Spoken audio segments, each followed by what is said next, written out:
4 जुलाई आज थी 110 वर्ष पूर्वे स्वामी विवेकानंद जी नो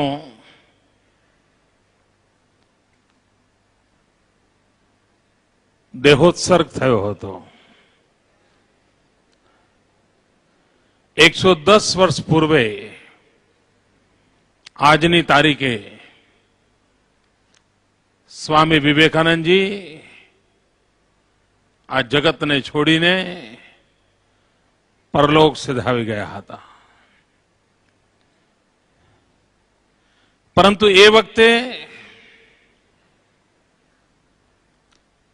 पोताना जीवन काल दरमियान स्वामी विवेकानंदे पोते कह्युं हतुं अने एमनी विदाय पछी आ देशना अनेक महापुरुषोए पण कह्युं छे अने आपणे बधा पण अनुभवीए छीए। एमणे कह्युं हतुं के आ शरीर साथे तो मारो नातो बहु टूंको छे। मात्र 39 वर्षनी भर युवानीए समग्र विश्व ने अचंबित करीने विवेकानंद जी विदाय लई लीधी। एमणे कह्युं हतुं के आ शरीर साथेनो तो मारो नातो बहु टूंको छे, पण हूँ जन्मो जन्म मारा मिशननी पूर्ति माटे अविरत प्रयास करतो रहीश। आ राष्ट्रना अनेक महापुरुषो महात्मा गांधी थी लईने सुभाष बोस हशे के अरविंदजी हशे सौए कह्युं छे कि विवेकानंद जी आजे पण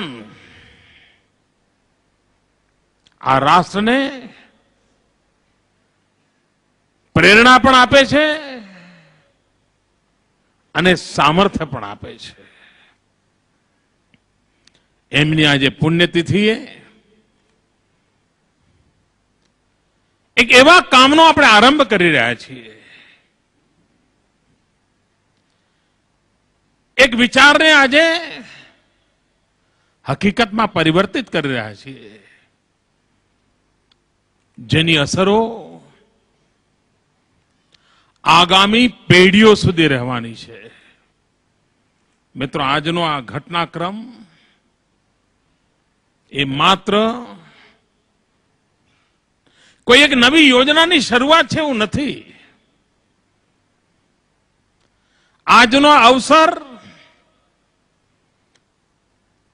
गुजरातना लोकोने मात्र कॉम्प्यूटर साथे जोड़वानो छे एवुं नथी। आजनो अवसर वर्तमान पेढ़ी ने उज्जवल भावी पेढ़ी साथे जोड़वानो एक सफल प्रयास है।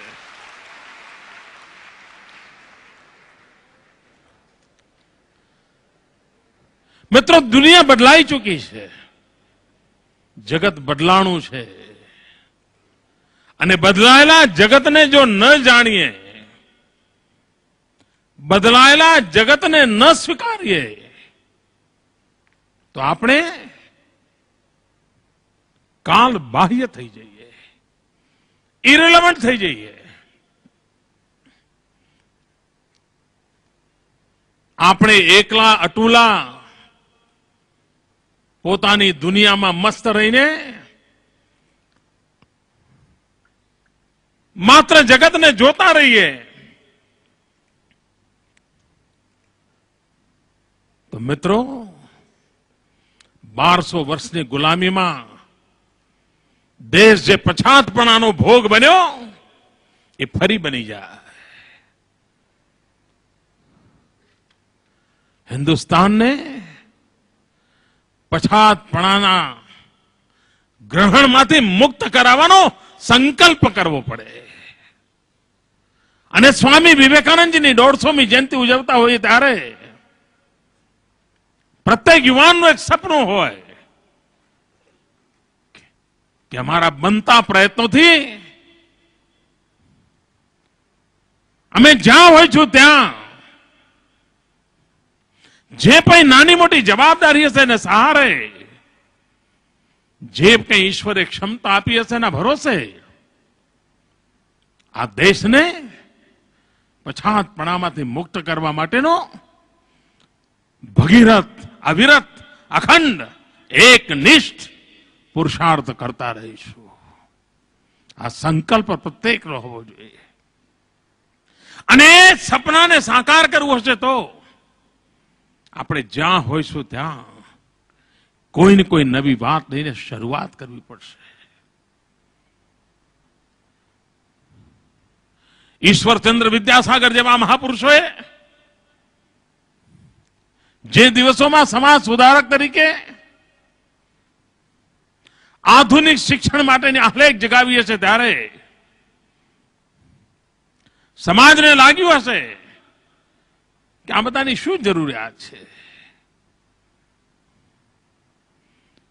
પરંતુ એવા મહાપુરુષોના પરિણામે 100 વર્ષ, 125 વર્ષ, 150 વર્ષના ગાળામાં સમાજ જીવનની અંદર બદલાવ શરૂ થતો હોય છે. ભાઈઓ બહેનો, આજે કદાચ આ ટેકનોલોજી, આ ઇન્ફોર્મેશન ટેકનોલોજી, આ બાયોટેકનોલોજી, આ નેનો ટેકનોલોજી, આ લાઈફ સાયન્સ, આ બધા શબ્દો અવનવા લાગતા હશે. પણ એક વાત નિશ્ચિત છે, ટેકનોલોજીએ જગત આખાનો ભરડો લીધો છે, માનવ જાતનો ભરડો લીધો છે. અને ટેકનોલોજી વગરના જીવનની કલ્પના કરવી અસંભવ છે મિત્રો, અસંભવ છે. અને જો ટેકનોલોજી વગરના જીવન અસંભવ હોય તો ભારતનું યુવા ધન ટેકનોલોજીથી અછૂત કેવી રીતે રહી શકે? ટેકનોલોજીથી અલિપ્ત કેવી રીતે રહી શકે? અને એવા સંજોગોમાં આવશ્યકતા હોય છે એ સમગ્ર બાબતને સરળીકરણ કરીને લોકભોગ્ય કેવી રીતે બનાવવી. આવશ્યકતા હોય છે સહજ સરળ રીતે એને ઉપલબ્ધ કેવી રીતે કરાય. આવશ્યકતા હોય છે એ બધી બાબતોને હાથભગું કેવી રીતે કરાય. અને એકવાર આ બધી ચીજો હાથવગી હોય ને તો બધાને આપોઆપ ચીજો શીખવાનું, સમજવાનું, ઉપયોગ કરવાનું આવડતું હોય છે. તમે ક્લાસરૂમમાં ભાષણ લઈને કોઈને કહો કે બેન્કિંગ વ્યવસ્થામાં એટીએમ નામની આવી વ્યવસ્થા આવવાની છે ને તમારે આવી રીતે પૈસા મુકાશે, લેવાશે, આમ કરાશે, તેમ કરાશે, તો ઘણીવાર માણસ માથું ખંજવાળે કે આ નવું એટીએમ શું આવ્યું પાછું. પણ એકવાર એટીએમ મુકાઈ જાય ને એકવાર એને બતાવી દો કે નાણાંની લેવડ દેવડ માટેની આ પદ્ધતિ છે, અભણ માણસ પણ એ પદ્ધતિ જાણી જાય છે, એનો અમલ કરતો હોય છે, જાણી લેતો હોય છે. અનેક લોકો હશે કે જેને પહેલા મોબાઈલ જોયો હશે ત્યારે આશ્ચર્ય થયું હશે. પણ આજે ગામડામાં જીવનમાં ક્યારેય શિક્ષણનો અવસર ન મળ્યો હોય તે પણ મોબાઈલની ઉપયોગિતા બરાબર જાણતો થયો છે. અને મેં તો જોયું છે કે ટેકનોલોજીનું પેનિટ્રેશન કેટલી હદે થઈ રહ્યું છે. એકવાર હું વલસાડ જિલ્લાના કપરાડા તાલુકાના આદિવાસી વિસ્તારમાં એક નાનકડા કાર્યક્રમ માટે ગયો હતો. ખૂબ ઇન્ટિરિયર વિસ્તાર છે. ત્યાં એક ડેરીના ચિલિંગ સેન્ટરનું ઉદ્ઘાટન હતું. અને આખો વનવાસી વિસ્તાર છે, જંગલોની અંદર નાનકડી ઓરડીમાં ચિલિંગ સેન્ટર બનાવેલું. પણ ત્યાં સભા કરવાની કોઈ જગ્યા નહોતી, એટલે 3 કિલોમીટર દૂર એક શાળાના મેદાનની અંદર સમારંભ રાખ્યો હતો. અને આ કાર્યક્રમના સ્થળે જે દૂધ ભરનારી બહેનો હોય છે, આદિવાસી બહેનો, એવી 30-40 બહેનો ત્યાં હાજર રાખી હતી. બાકી કાર્યક્રમ 3 કિલોમીટર દૂર હતો. અમે ચિલિંગ સેન્ટરનું ઉદ્ઘાટન કર્યું અને બધી જ બહેનો સરસ મજાના વેશભૂષા સાથે જાણે ઘરે કોઈ અવસર હોય એવી રીતે તૈયાર થઈને આવેલી હતી. અને અમે જેવા કાર્યક્રમમાંથી પગથિયા ઉતરતા હતા અને મેં જોયું કે 30-40 બહેનોમાંથી પોણા ભાગની બહેનો એવી હતી કે જે મોબાઈલથી અમે બધા ઉતરતા હતા એનો ફોટો પાડતી હતી. આદિવાસી બહેનો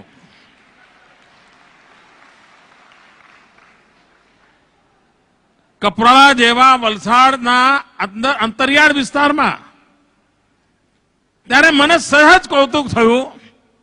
એટલે હું બહેનો પાસે ગયો. મેં કહ્યું, બહેનો, આ મોબાઈલ પર ફોટો પાડીને શું કરશો?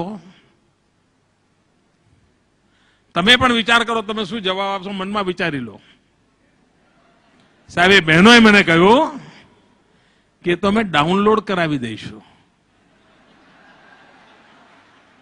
કપરાળા તાલુકાના આદિવાસી વિસ્તારમાં દૂધ ભરવા આવેલી આદિવાસી માં કે બહેન,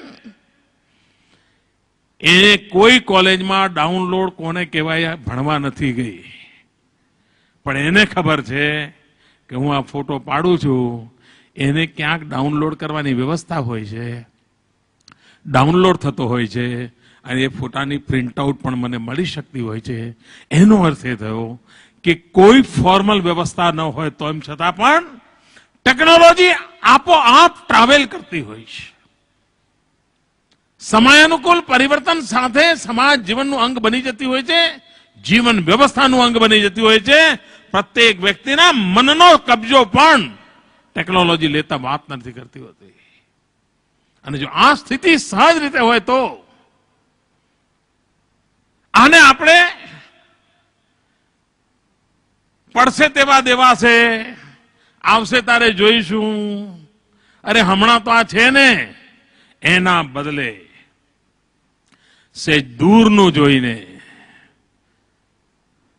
એને એક અવસર તરીકે, ઓપોર્ચ્યુનિટી તરીકે, એક તક તરીકે આયોજન સાથે કેમ આગળ ન વધીએ, અને એમાંથી આપણે આગળ વધી રહ્યા છીએ. ભાઈઓ બહેનો, દુનિયામાં ચર્ચા છે 21મી સદી કોની? સમગ્ર વિશ્વ માને છે કે 21મી સદી એશિયાની છે, પણ એ નિર્ધારિત નથી કરી શકતા કે 21મી સદી હિન્દુસ્તાનની હશે કે 21મી સદી ચીનની હશે. સ્પર્ધા હિન્દુસ્તાન અને ચીન વચ્ચે ચાલી રહી છે.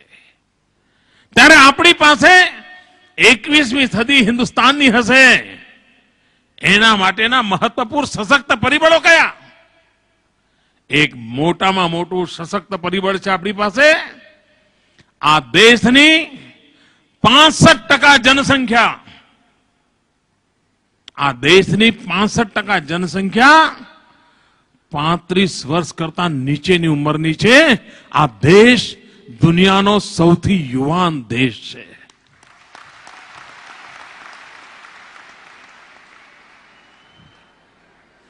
યૌવનથી તરબતર જે ભૂમિ હોય, જે સમાજનો 65% વર્ગ 35 થી નીચેની ઉંમરનો હોય, એના બાહુમાં સામર્થ્ય કેટલું હોય, એના સપના કેટલા ઊંચી ઊંડાણ ભરનારા હોય, એનો આપણે અંદાજ કરી શકીએ છીએ. આવશ્યકતા છે એને અવસર આપવાની, અને અવસર આપવો હશે તો જે પ્રકારની યુગની રચના બની છે એમાં આ સપનાને સાકાર કરવા માટે યુવા શક્તિ કેવી રીતે જોડવી? મિત્રો, ચીને આજથી 10 વર્ષ પહેલા એક કામ ઉપાડ્યું હતું. કયું કામ? એને લાગ્યું કે જો ચીનને 21મી સદીને અંદર વિશ્વની અંદર તાકાત બનાવી હશે તો ચીનના નાગરિકોને અંગ્રેજી આવવું જરૂરી છે. અને તેથી ચીનના બાળકો અંગ્રેજી શીખે એના માટે એક વ્યાપક અભિયાન ચલાવ્યું હતું. સફળતા કેટલી મળી ન મળી, એનો લાભ મળ્યો ન મળ્યો, પણ એમને ખબર હતી કે વિશ્વની અંદર હવે એકલા અટુલા ચીનની અંદર આપણે તાકાતવર બનીએ નહીં ચાલે, જગતની અંદર પ્રસારિત થવું પડશે, સ્પ્રેડ થવું પડશે. અને એમણે એ દિશામાં પોતાના આયોજનને આગળ ધપાવ્યું હતું. મિત્રો, આપણા ગુજરાતમાં વર્ષો સુધી તમે તો એ વખતે જન્મ્યા પણ નહીં હશો મિત્રો. મગન 5મા વાળા અને મગન 7મા વાળા એવી ચર્ચા ચાલતી હતી. શિક્ષણ જગતમાં કામ કરનાર 2 નેતાઓ અહીંયા હતા. એક એમ કે અંગ્રેજી 5માંથી હોય, બીજા કે અંગ્રેજી 7માંથી હોય. અને એના કારણે, અને અહીં તો ચાલ્યું હતું મગન માધ્યમ. ગુજરાતી ભાષા શીખો તો લોકો કે મગન માધ્યમ, આવા શબ્દ પ્રયોગો હતા. આખી દુનિયાની સામે ગુજરાત તો જવજવાન, આંખમાં આંખ મિલાવીને વાત કરી શકે સામર્થ્ય નામ હોવું જોઈએ. અને ગુજરાતી એક ગ્લોબલ કોમ્યુનિટી છે. આપણે એક અભિયાન ઉપાડ્યું સ્કોપ દ્વારા. બોલચાલનું અંગ્રેજી તો આવડવું જોઈએ. અને એના કારણે એની એમ્પ્લોયેબિલિટી પણ વધી. આજે એને મોલમાં નોકરી લેવી હોય, 7મું 8મું કે 10મું ભણેલો હોય તો એને અમુક પગાર મળે.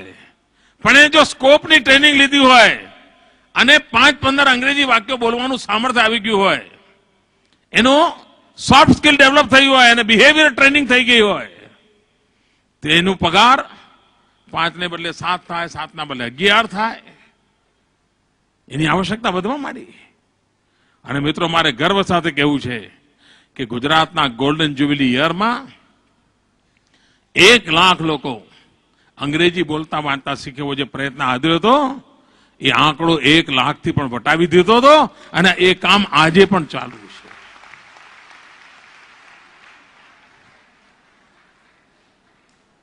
મિત્રો, આપણે એક યોજના કરી હતી જ્યોતિગ્રામ. ગુજરાતના ગામડાને 24 કલાક વીજળી મળે. ઘણા લોકોને એમ લાગતું હતું કે આ વીજળી તો ટીવી ચલાવવા માટે આવી લાગે છે.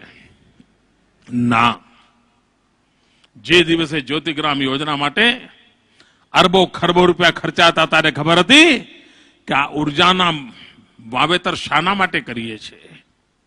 એમાંથી ગુજરાતના ગ્રામીણ જીવનમાં કેવા પ્રકારનો નવો હોપ આપવો છે એની પૂરી ખબર હતી. અને એકવાર વીજળીનું બધું વ્યવસ્થા થઈ ગઈ તો પછી કયું કામ ઉપાડ્યું? કોમ્પ્યુટર નેટવર્ક ઉભું કરવાનું કામ ઉપાડ્યું. હાર્ડવેર જ્યાં હોય ત્યાં સ્કૂલોમાં, પંચાયતોમાં હાર્ડવેર આપો. પછી ઉપાડ્યું કનેક્ટિવિટી આપો. નવજવાન મિત્રો, તમારામાંથી મોટા ભાગનાનું બેકગ્રાઉન્ડ ગામડાનું છે. ભારત સરકારે પોતાના બજેટમાં કહ્યું હતું આના આગલા વર્ષે કે અમે 3000 ગામોની અંદર બ્રોડબેન્ડ કનેક્ટિવિટીનો પાયલોટ પ્રોજેક્ટ કરીશું. 6 લાખ ગામડાઓનું હિન્દુસ્તાન, એમાં 3000 ગામોનો ભારત સરકારનો પાયલોટ પ્રોજેક્ટ. મુખવાસ જેટલું પણ ન મળે. મિત્રો, મારે ગર્વ સાથે કહેવું છે કે ગુજરાતે 4 વર્ષ પહેલા 18,000 ગામોમાં બ્રોડબેન્ડ કનેક્ટિવિટીનું કામ પૂરું કર્યું.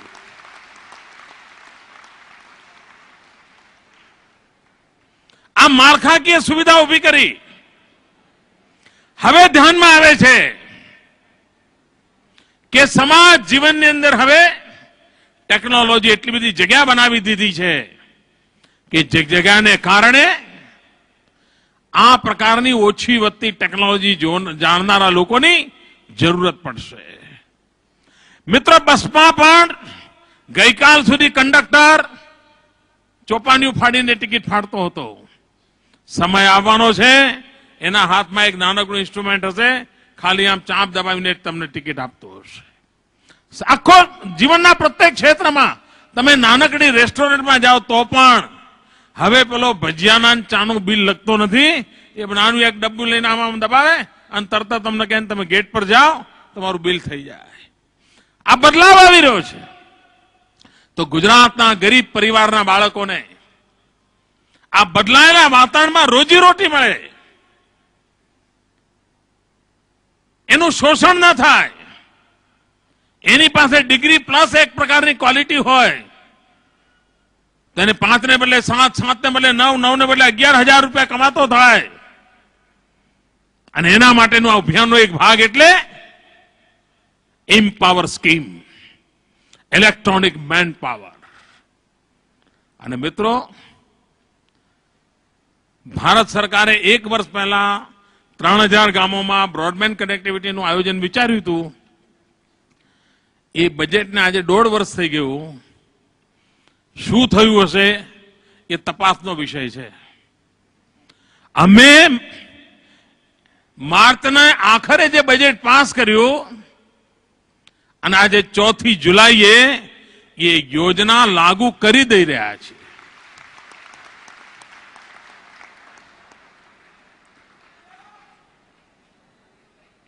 મિત્રો, બદલાયા જતા યુગમાં જેમ આજે અભણ હોવું એ શ્રાપ લાગતો હોય છે.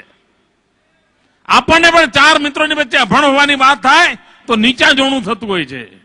જેમ અભણ હોવાનું નીચા જોણું થતું હોય છે, એમ આવનારા દિવસોમાં તમને જો કોમ્પ્યુટર નહીં આવડતું હોય, તમે ઇન્ફોર્મેશન ટેકનોલોજીથી પરિચિત નહીં હો, તો તમે પણ દુનિયાની નજરોમાં અભણ જ ગણાશો. હું નથી ઈચ્છતો કે મારા ગુજરાતનો કોઈ નવજવાન દુનિયાની નજરોમાં અભણ હોય. આખી વિશ્વને પૂછે તો ખબર હોય, હા હું આ જાણું છું. હવે ગરીબ બાળક ક્યાં જાય? એના બધું શીખવું હોય, 1,000, 1,500, 2,000 રૂપિયા ફી હોય. અને ફી ભર્યા પછી પણ જો કોઈ ભાગેડું આવી ગયો તો ફી બધા ભરાઈ જાય, એટલે કોમ્પ્યુટર લઈને બીજા ગામ જતો રહ્યો હોય. ગરીબ માનવી છેતરાઈ જાય. માતાઓ બહેનોને શીખવું હોય ક્યાં જાય? અને એમાંથી આપણે વિચાર કર્યો કે સરકારના પોતાની યોજનાથી એક વ્યાપક અભિયાન ઉપાડવામાં આવે. જેમ સ્કોપનું વ્યાપક અભિયાન ઉપાડ્યું, જેના કારણે લોકો શીખવા માટે પહેલા 2,500, 3,000 ફી ચૂકવતા હતા, એના બદલે મફતના ભાવે શીખી જાય એવી વ્યવસ્થા કરી લોકોએ લાભ લીધો. મિત્રો, આ યોજના પણ કેવી છે? શિડ્યુલ કાસ્ટ માટે મફત, શિડ્યુલ ટ્રાઇબ માટે મફત, ઓબીસી માટે મફત, બહેનો માટે મફત. અને કોકને પહોંચતું હોય તો પણ કેટલી ફી? માત્ર 50 રૂપિયા. માત્ર 50 રૂપિયા. 5-10 કપ ચા પીવે એટલામાં પતી જાય.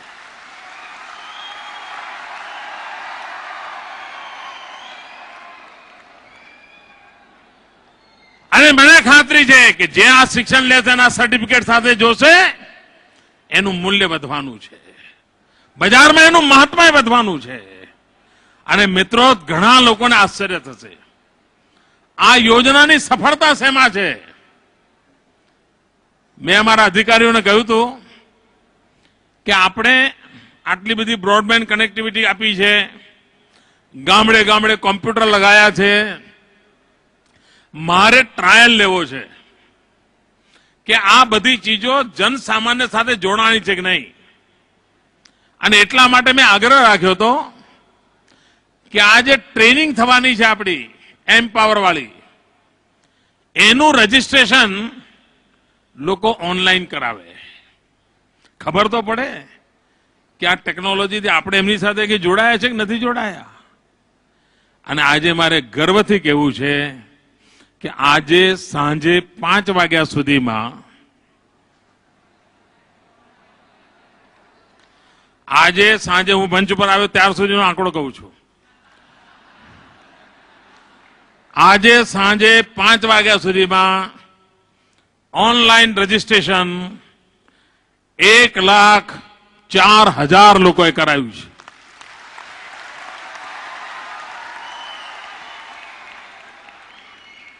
અને એમાં એક ગર્વની વાત, 84% રજીસ્ટ્રેશન ગામડાના લોકોએ કરાવ્યું છે.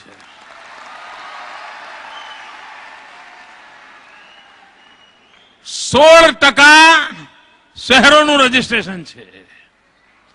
એનો અર્થ એ થયો કે તીર બરાબર નિશાના પર લાગ્યું છે.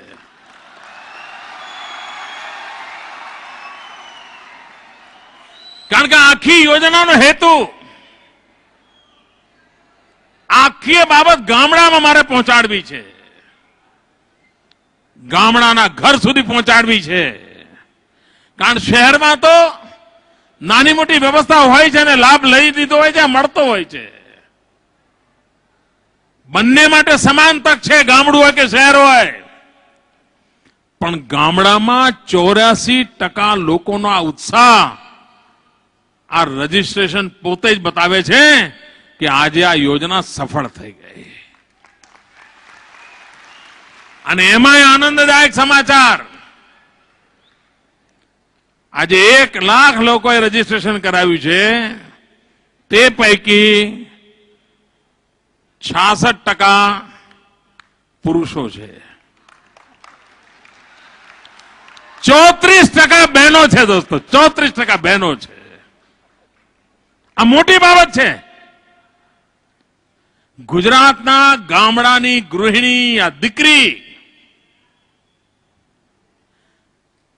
આ પ્રકારના શિક્ષણને સમજે, ઉમંગભેર જોડાય, એ વાત જ ઉજ્જવળ ભવિષ્યનો સંકેત આપે છે. દોસ્તો, અને તેથી અને હજુ તો આ યોજના વિશે આજે છાપામાં જાહેરાત આવી છે.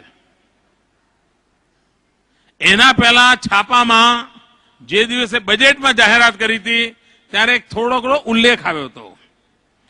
આ વાત હજુ તો કાનો કાન પહોંચી છે. કોઈ મોટું કેમ્પેન નથી થયું. કેમ્પેનની શરૂઆત તો થશે તો કદાચ આજે થશે. છાપાના મિત્રો છે, અહીંયા ટીવી મીડિયા વાળા છે, થોડું થોડું બતાવશે, એટલે આજે શરૂઆત થશે. તેમ છતાંય જો આટલો બધો આવકાર મળ્યો હોય, એનો અર્થ એ થયો કે કેટલા મહત્વપૂર્ણ કામને આ રાજ્ય સરકારે જનતાની નાળ પારખીને પકડ્યું છે, એનો અંદાજ આવી શકે છે. ભાઈઓ બહેનો, એ વાત નિશ્ચિત છે કે હુન્નર વગર સફળતા સંભવ નથી રહેવાની. આપણે કોઈ સુખી મા બાપના દીકરાઓ નથી. આપણને કઈ 5 પેઢી ચાલે એવું કઈ વારસામાં મળ્યું નથી. આપણી પાસે તો ઈશ્વરે આપેલી ક્ષમતા છે. 2 હાથ છે, હૈયું છે, દિમાગ છે. એના દ્વારા જ જિંદગી જીવવાની છે. અને જો નક્કી જ હોય કે આપણી મૂડી આ જ છે, તે મૂડીમાં વૃદ્ધિ કરવાનું સાધન છે હુન્નર. અને આ કૌશલ્ય વર્ધન થાય, અનેક મેધાવી ક્ષમતાઓનો અભ્યાસ થાય, એનાથી પરિચિત થઈએ તો જીવનને સફળ કરવા માટે ખૂબ મોટી શક્તિ મળતી હોય છે. મિત્રો, એક સમય હતો કે ગુજરાતની અંદર ટેકનિકલ એજ્યુકેશન માટેની કોલેજ એકમો માળ 442 હતા. 2001માં આપણે જયારે જવાબદારી લીધી, આજે આંકડો લગભગ 1700-1800 પહોંચ્યો છે. ક્યાં 442? આપણે ગુજરાતની જવાબદારી લીધી ત્યારે આ રાજ્યમાં 11 યુનિવર્સિટી હતી. આજે ભાઈઓ 42 યુનિવર્સિટી છે. આ બધું કોના માટે? ગુજરાતના નવજવાનો માટે, ગુજરાતની ભાવિ પેઢી માટે, મારી સામે બેઠેલા આ સક્ષમ સપનાઓ માટે, એમના માટે છે. દોસ્તો, એક સમય હતો ડિપ્લોમા કે ડિગ્રી કે એન્જિનિયરિંગમાં ભણવું હોય તો મધ્યમ વર્ગના મા બાપ વિચારી ન શકે ડોનેશન ક્યાંથી લાવવું, દાખલ ક્યાં કરવા છોકરાને. પછી શું થાય? ભાઈ મેળ નહીં પડે, તું ક્યાંક હવે જો BA BCom થઈ જાય ને કઈ કારકુનમાં ક્યાંક નોકરી મળી જાય, જોઈ લેજે. અનેક નવજવાનોના સપના ચૂર ચૂર થઈ જતા હતા.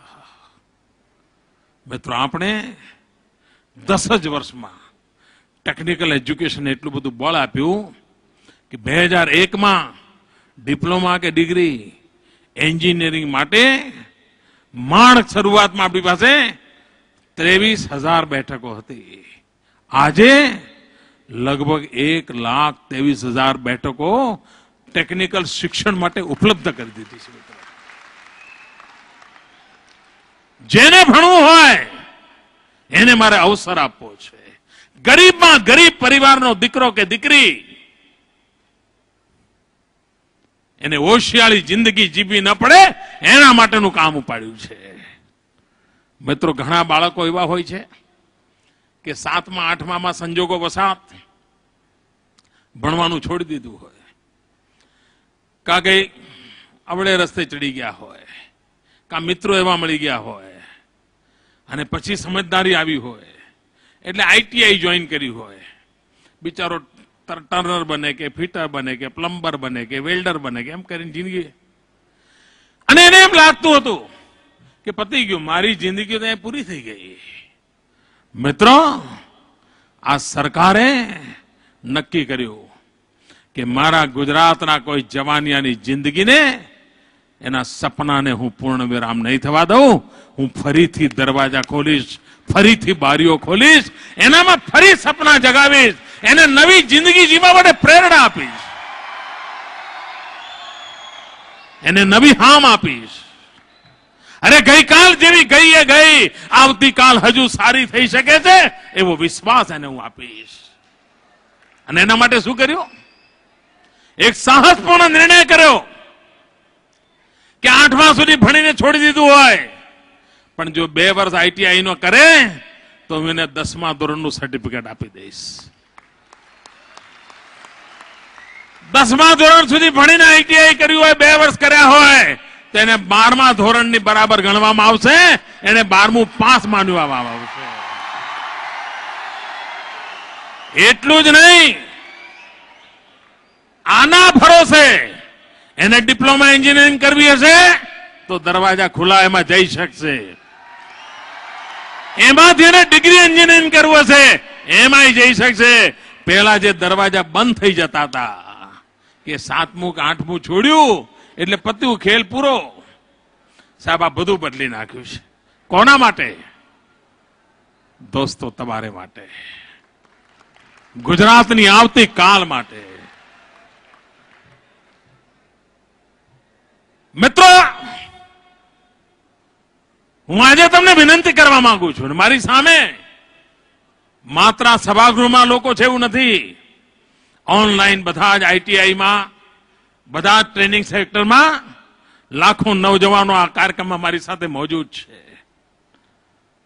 દૂર સુદૂર જે કાર્યક્રમ એજ્યુકેશન ઇન્સ્ટિટ્યૂટમાં બેઠેલા લોકો, નવજવાનો મને સાંભળી રહ્યા છે. મિત્રો, આજ હું તમને કહેવા માંગુ છું, સપના જોવાનું બંધ ન કરતા. અરે ક્યારેક અવરોધો આવ્યા હશે, ક્યારેક રૂકાવટો આવી હશે, ક્યારેક નિષ્ફળતાઓ જોવી પડી હશે, તેમ છતાંય અગર જો ઉત્તમ સંકલ્પ સાથે સપનાને સાચા કરવા માટે જીદ હશે, પરિશ્રમ હશે, તો આપની પણ બધી ઈચ્છા આકાંક્ષાઓ પરિપૂર્ણ થશે એ હું વિશ્વાસથી કહેવા માંગુ છું. દોસ્તો, અને આ રાજ્ય દેશની નવજવાન પેઢીને, આ દેશના નવયુવાન દીકરા દીકરીઓને એક અપ્રતિમ અવસર આપવા માટે પ્રતિબદ્ધ છે, અને જેના દ્વારા એ પોતાના સઘળા સપના સાકાર કરી શકે, પોતાના પરિવારની આશા આકાંક્ષાઓ પૂરી કરી શકે. અને એક વાત નક્કી માનજો નવજવાનો, ઈશ્વરે મને અને તમને સમાન જ શક્તિ આપેલી છે. ઈશ્વરે મને તમારા કરતા 2 ચમચી વધારે આપી છે, એવા બ્રહ્મા રહેવાની જરૂર નથી. ઈશ્વરે મને જેટલું આપ્યું છે એટલું તમને પણ આપ્યું છે. તો મિત્રો, સપના જુઓ, સંકલ્પ કરો, સાહસ કરો, કદમ ઉઠાઓ, મિત્રો મંજિલ સામે આવીને ઉભી રહેશે એવો મારો વિશ્વાસ.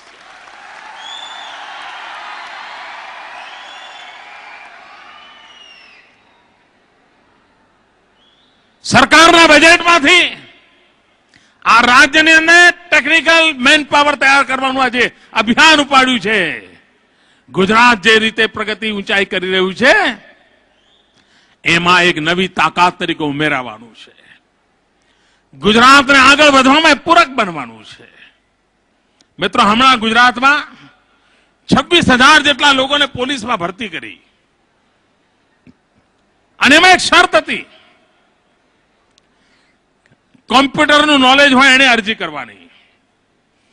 મિત્રો, મને આનંદ સાથે કહેવું છે કે આજે ગુજરાતના પોલીસ બેડામાં કોન્સ્ટેબલ લેવલે કામ કરનાર